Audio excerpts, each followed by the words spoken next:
and all. So we solved from first unit to 15 minutes. I would like to recall the parameters which we are remember to further process. In exam point of view, what are the key points you can use to remember those kind of things?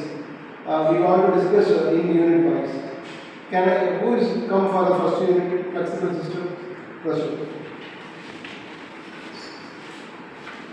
So, good morning to all. I'm going to recap about the flexible systems. So, flexible system பொறுத்தவரைக்கும் ரெண்டு half இருக்குது. First ஹாஃபில் belt, second ஹாஃபில் chain thread. So பெல்ட்டில் ரெண்டு types இருக்குது. ஒன்று வந்து flat belt, இன்னொன்று வந்து வி பெல்ட். ஃப்ளாட் பெல்ட் பார்த்தீங்கன்னா அது எப்போ ஃப்ளாட்டாக தான் இருக்கும், நம்ம யூஸ் பண்ணுற பெல்ட் மாதிரி. அதை உள்ளே கட் பண்ணாலும் அதோட திக்னஸ் சேமாக தான் இருக்கும். ஆனால் வி பெல்ட் வந்து அப்படி கிடையாது. வெளியே இருந்து பார்க்கும்போது அது நார்மலாக ஃப்ளாட்டாக இருக்கும் போது தான் இருக்கும், திக்னஸ் சேமாக தான் இருக்கும். ஆனால் டச் பண்ணி பார்க்கும்போது, கட் பண்ணி பார்க்கும்போது தான் தெரியும் வி பெல்ட்டோட அந்த திக்னஸ் வந்து மாறி இருக்கும். ஸோ இந்த ஃப்ளாட் பெல்ட் ஒரு 60% எஃபிஷியன்சி கொடுக்கும்னா அதை விட வி பெல்ட் வந்து ஒரு 65% கொஞ்சம் அதிகமாக கொடுக்கும். ஸோ இப்போ இந்த ரெண்டையும் கம்பேர் பண்ணும்போது இந்த செயின் ட்ரைவ் கொஞ்சம் எஃபிஷியன்சி அதிகமாக இருக்கும். ஏன்னு பார்த்தீங்கன்னா அதோட பவர் டிரான்ஸ்மிஷன் வந்து கொஞ்சம் அந்த செயின், இந்த சைக்கிள் வந்து எப்படி அந்த செயின் டிரான்ஸ்மிட் ஆகும் அந்த மாதிரி எனர்ஜி டிரான்ஸ்மிட் ஆகும்.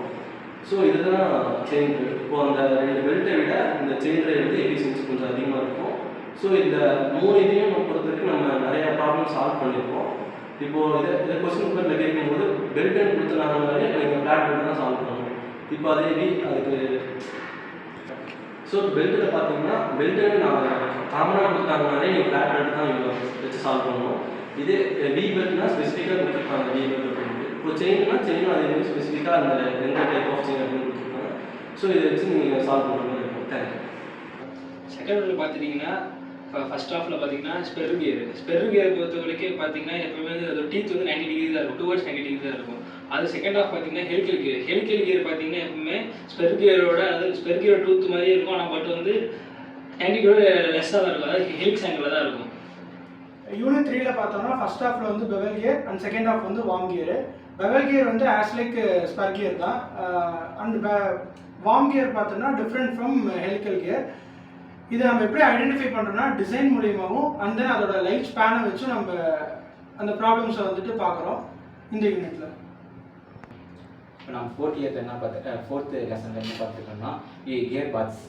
அதில் வந்து 4 டைப்பாக இருக்குது. 6 ஸ்பீட் கியர் பார்ட்ஸ் ஒன்று இருக்குது, அடுத்து 9 ஸ்பீட் கியர் பார்ட்ஸ் இருக்குது, 12 ஸ்பீட் கியர் பார்ட்ஸ் இருக்குது, 18 ஸ்பீட் கியர் பார்ட்ஸ் ஒன்று இருக்குது. இதெல்லாம் நம்ம ப்ராப்ளத்தில் நம்ம பார்த்துருக்கோம். இப்போ 5th யூனிட்ல பார்த்தோம்னா நம்ம பிரேக் அண்ட் கிளட்ச் பார்த்துருக்கோம். பிரேக்ஸில் பார்த்தோம்னா அதில் வேரியஸ் டைப்ஸ் ஆஃப் பிரேக்ஸ் இருக்குது. லைக் டிஸ்க் பிரேக் இருக்குது, ட்ரம் பிரேக்ஸ் இருக்குது, hydraulic, air. Based on the applications நம்ம பிரேக்ஸை அங்கே டிசைன் பண்ணுறோம் அண்ட் யூஸ் பண்ணுறோம். அண்ட் செகண்ட் ஹாஃபில் பார்த்தோம்னா ஸ்க்ளட்சில் மொத்தமே 2 பிளேட் இருக்குது. ஒன்று centrifugal and multi plate clutch இருக்குது. இதில் வந்து இந்த யூனிட்ல நம்ம ஆஸ் வெல் அஸ் கேஸ் ஸ்டடியும் பார்த்துருக்கோம், failures of brakes and failures of clutch. இதுலேருந்து நம்ம எப்படி ஃபெயிலியர் ஐடென்டிஃபை பண்ணுறது அண்ட் தென் அந்த ஐடென்டிஃபை பண்ணது எப்படி நம்ம ப்ரிவென்ட் பண்ணலாம், அப்புறம் அதோட காசஸ் என்ன, சிம்டம்ஸ் என்னங்கிறத நம்ம இந்த யூனிட்லேயே ஆஸ் வெல் அஸ் நம்ம பார்த்துருக்கோம். இப்போ மெயினாக காமன் சைன் எப்படின்னா ஸ்க்ளட்சோட ஃபெயிலியர் என்னென்னா ஒரு கியர் ஷிஃப்ட் பண்ண போது டிஃபிகல்ட்டாக இருக்கும் அண்ட் தென் ஸ்க்ளட்சோட பெடல் வந்து லூஸாக இருக்கும். இதுதான் வந்து மேஜரான காமன் காசஸ். அண்ட் ஃபெயிலியர் இதோட ப்ரிவென்டிவ் என்னென்னா ஸ்மூத்தான டிரைவிங் இருக்கணும் and then right gear at right time use பண்ணுறதுனால நம்ம இந்த ஃபெயிலியர்ஸ் அவாய்ட் பண்ணலாம். பிரேக்ஸில் அதே மாதிரி பார்த்தீங்கன்னா வியர் ஆஃப் பிரேக்ஸ் பேடும் ஷூஸும் வியர் ஆகிறதுனால தான் இது மேஜராக ஃபெயில் ஆகிறதுக்கு காரணம். அப்புறம் ஓவர் ஹீட்டிங். இந்த மொத்தம் இந்த 2 மேஜர் டைப்ஸ் இருக்குது. இதை எப்படி ப்ரிவென்ட் பண்ணுறோன்னா ரெகுலராக மெயின்டைன் பண்ணணும்.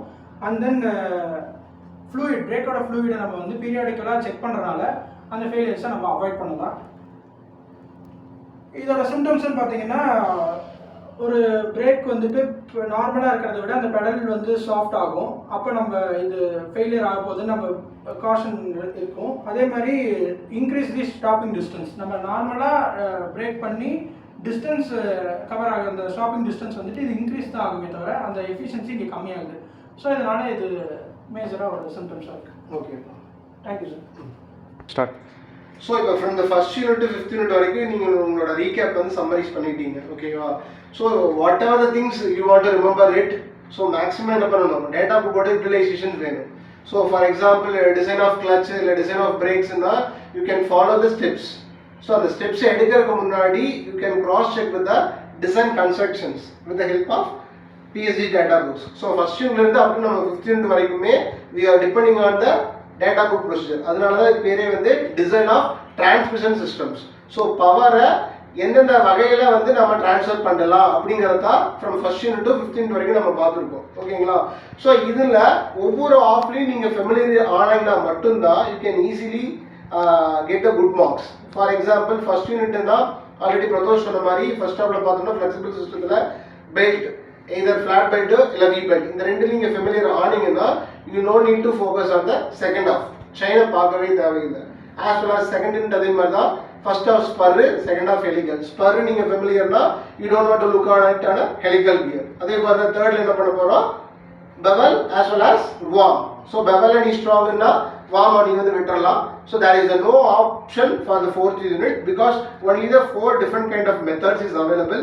One is the 6-speed gearbox, 9-speed gearbox, 12-speed gearbox and 18-speed gearbox. இதுல எப்படி இன்புட் கொடுக்கணும் எந்த மாதிரியான அவுட்புட் எடுக்கணும் அப்படிங்கறத depending on kinematic arrangement as well as the ray diagram இதுல நீங்க ஃபெமிலியர் ஆயிருப்பீங்க. ஸோ லாஸ்ட் யூனிட் பார்த்தோம்னா பிரேக்ஸ் அண்ட் கிளச்சஸ். ஸோ பிரேக்ஸில் நீ ஃபெமிலியர்னா கிளச்சை நீ பார்க்க தேவையில்லை. ஸோ உங்களுக்குள்ளேயே எது வந்து உனக்கு பெஸ்ட்டு நீ நினைக்கிறியோ அந்த ஒரு பர்டிகுலர் ஆஃபை மட்டும் கான்சன்ட்ரேட் பண்ணீங்கன்னா you get scoring a good marks. ஓகேவா? ஸோ இதில் ஏதாவது டவுட் இருந்துச்சுன்னா you can ask at any time. Okay, thank you. Thank you sir.